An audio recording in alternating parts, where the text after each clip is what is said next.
Welcome back to the Dividend Diplomats YouTube channel. You've got your boys here, Bert and Lanny, your favorite dividend investors out there, guys. We are filming this here April 7th, but I know this is coming out a little bit later in the week here, guys. But guess what? April 10th doesn't matter. We were buying the dip. Check on Tuesday's video, Bert buying the dip.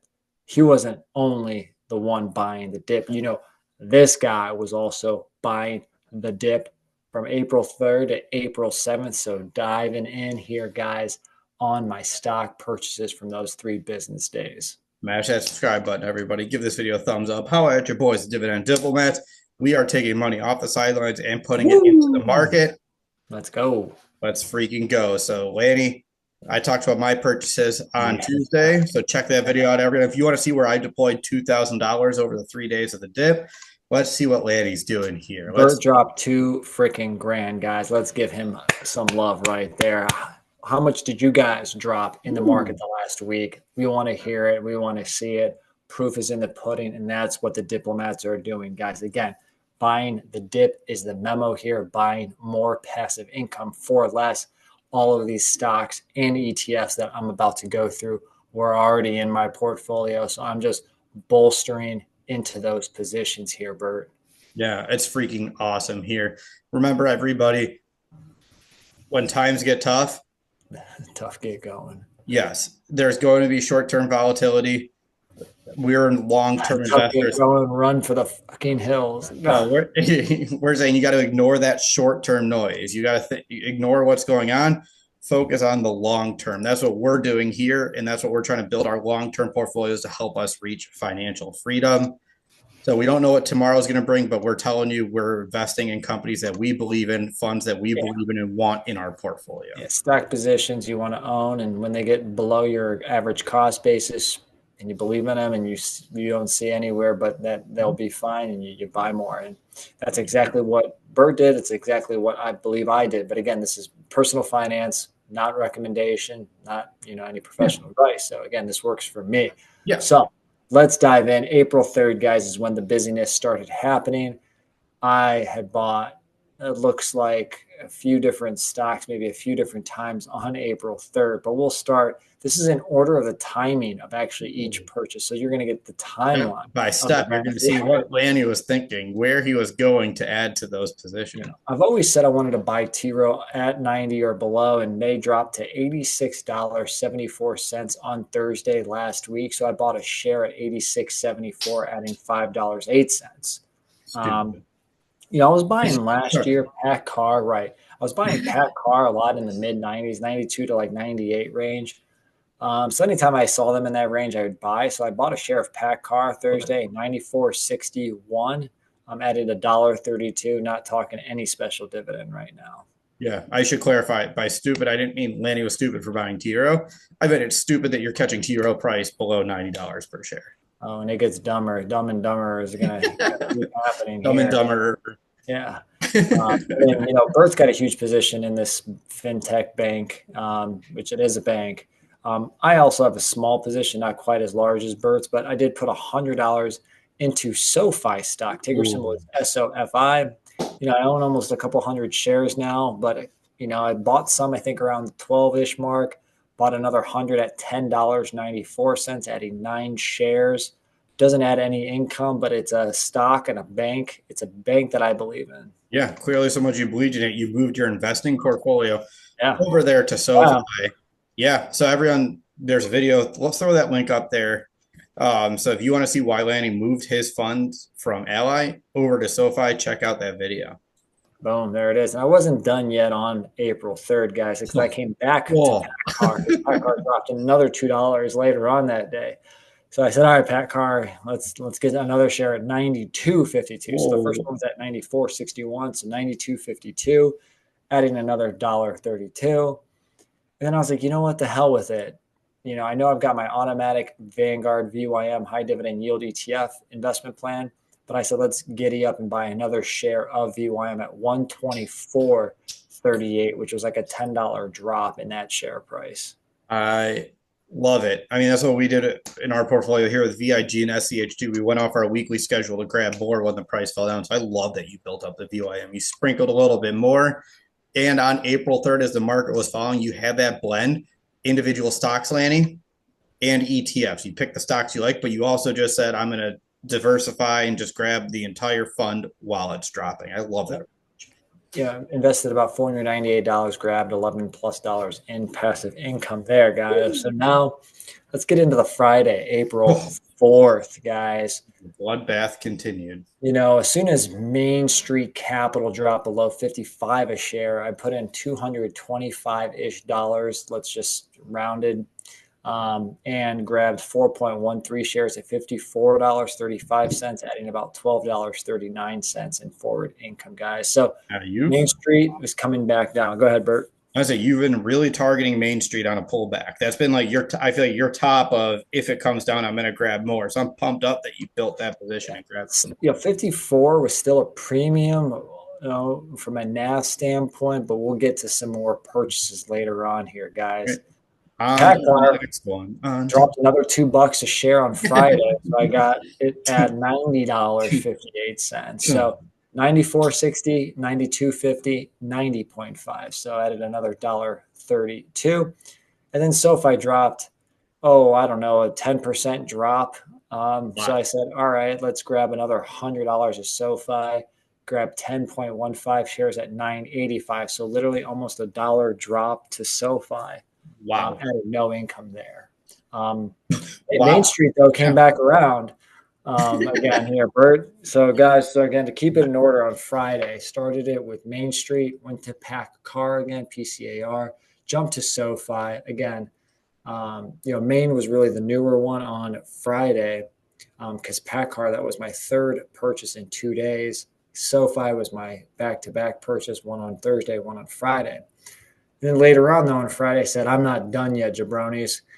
Main Street did drop another $2 almost per share. So I grabbed another $75 worth of Main Street at $52.74. Love it. And I mean, look, everyone, like we said earlier in the week, we're not trying to catch the bottom with this. We're not just holding our funds waiting for a bottom that we may miss. We're buying these stocks that we like at the prices we like. And if they fall, we're going to keep adding more to it. We're more concerned about getting into the positions that we like versus trying to catch that low point. And you guys know, like outside of the ETFs, I've been pretty quiet on the stock purchase front, which is why you might see, there's a lot more capital here because I haven't been using as much capital. But did drop then on Friday another $490, adding $18 in forward passive income, guys. So recap, Thursday, Friday, really bought a combination of T. Rowe Price, PACCAR, SoFi, Main Street Capital, and VYM. Freaking love it. But wait, there's more. There's more. This is going to be a screamer. Let's talk Monday. Let's talk Monday's bloodbath. Monday's bloodbath. So this has all happened probably within the first 10 minutes of the day, guys. I was just like, what? Let's start making some moves here, guys. Thank God you did. That was before it popped up. That was before the Millennium Force, Cedar Point, Sandusky. If you know, it started happening with the ups and downs, guys. My favorite roller coaster at Cedar Point, by the way. I love it. There it is. You go up that first hill pretty fast. Granted, it's over 300 feet, right? Yeah, it is the perfect analogy for what happened on Monday. Yeah, you start off really low, and then you just shot up really fast within the first half hour.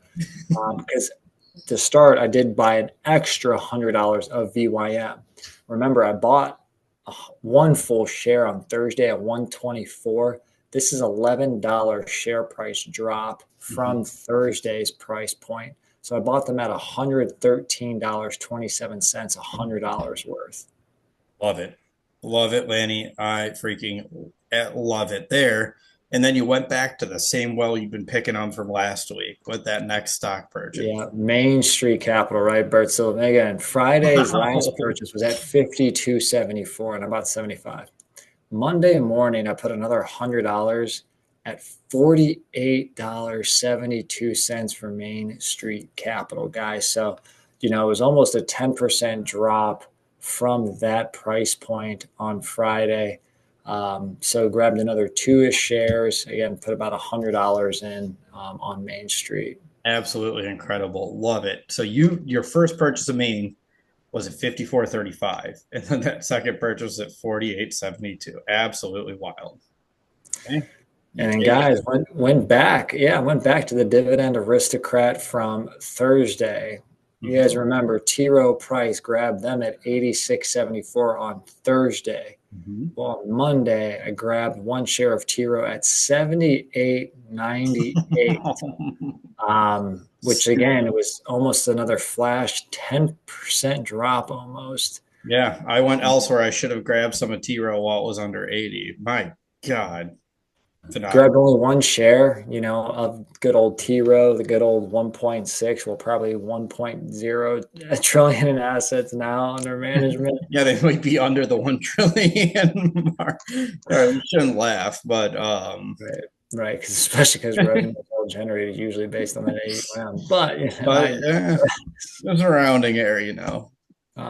so yeah, that was T Rowe Price, guys. And then after that, again, I bought this stock again twice on Thursday last week, once on Friday. We're talking Pat Carr because I bought him one more time. Again, started at 94.61, went to 92.52, 90.58, where they dropped another $2.50, and I Wow. grabbed it at 87.97, one more share. So your total cost basis for that Monday between the extra VYM bump, the main Tiro and Packard, $366, adding, drum roll please, $15.80 of dividend income. Yeah, again, in total too, when you combine Thursday, Friday, and Monday, again, Bird dropped the 2,000. Definitely check that video out again. But I dropped $1,354 in capital, added about $45 in passive income at a yield of 3.34%. I mean, I like that because, again, the yield is higher than my overall portfolio yield. And the dividend growth from all of this in combination is going to be, I think, better than the overall dividend growth of the portfolio. So, Yeah. definitely getting some positives throughout this portfolio here. Love it, Lanny. I've been saying it throughout this entire video. Kudos to you. I love the moves. Keep building those companies that you've wanted to. You've been targeting T-Row, PACCAR, and Main Street We've been Capital in talking about particular. Maine. Yeah, we've been Yeah, keeping Maine on the radar lately. yeah. So, You've been very keen on it, and you acted when you had the chance, and that's what's the most important. So I hope everybody from the Tuesday video and today's video, that's the lesson that you take away. Don't catch the bottom. Don't try to time the market with that perfect purchase. Find your stocks that meet your investing criteria and act when you're ready to buy. yeah, and Bert and I, we've talked about it. I didn't go all in on Thursday. Sometimes it works, sometimes it doesn't. It worked out for both Bert and I to not go all in on the first day with any extra cash we had. And even if Thursday was the worst day and everything was just green from then on out, at least you got something. It's better than waiting and waiting and thinking it's going to go lower without doing something and then just completely missing it because you've got whatever it's called. You're just frozen at the purchase. Yeah, that's absolutely right. So let us know, everybody, what have you been buying during this time? What has your strategy been during this period? Did you buy little chunks early on in the week, or did you just throw all your cash in on any one day? Again, your strategy, we're pumped up to hear what you did with your funds during this crash. Hey guys, I appreciate it. Stay the course, turn off the noise, stick to your strategy, stay with high quality businesses and high quality easy ETFs, guys. Like this video, subscribe to this channel. And Bert, I got one thing left to tell all the jabronis out there. You're either with us or you're against us. Jack, that was Bert and Lanny from the Dividend Diplomats. Over and out.